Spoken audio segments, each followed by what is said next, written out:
Assalamualaikum. Pada kesempatan kali ini saya akan menjelaskan media komunikasi.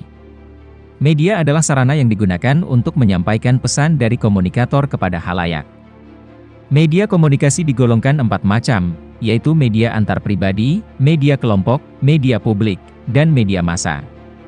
Media antar pribadi untuk hubungan antar pribadi yang digunakan adalah kurir, surat, dan telepon.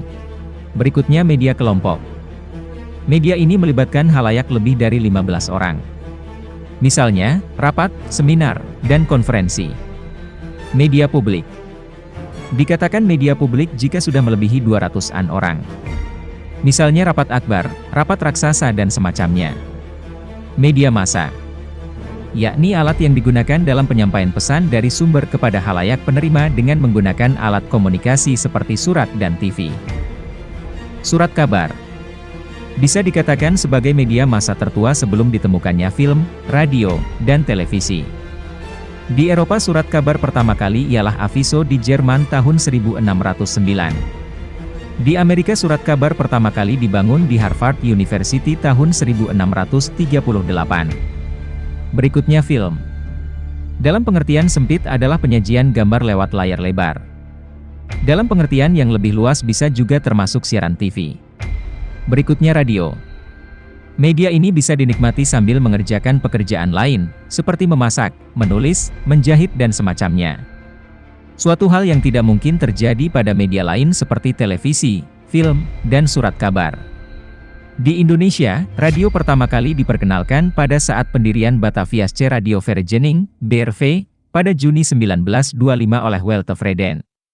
Lahirnya BRV ini memicu masyarakat Indonesia mendirikan pemancar amatir dengan gelombang masing-masing, sebab waktu itu belum ada ketentuan penetapan gelombang siaran. Televisi.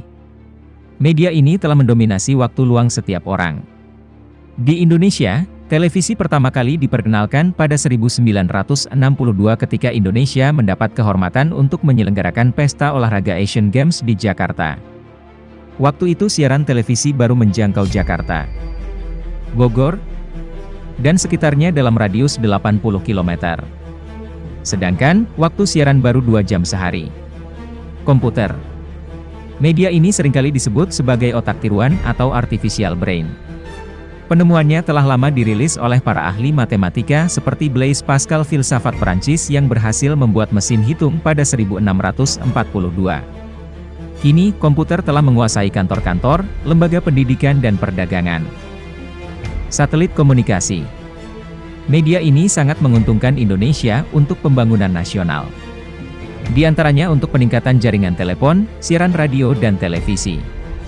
Pemakaian komputer dengan sistem online dapat memenuhi kebutuhan perbankan dan jasa perhubungan, pariwisata, pendidikan serta mendukung sistem pertahanan dan keamanan nasional. Internet. Bagi orang muda, internet bisa dikatakan menjadi bagian budaya mereka. Karena internet bisa menyediakan informasi yang serba-ragam, bisa juga dijadikan ajang gaul untuk berkenalan dengan siapa saja di seluruh dunia tanpa tatap muka langsung. Inilah kemajuan dunia komunikasi. Ini saja yang dapat saya sampaikan. Terima kasih. Wassalam.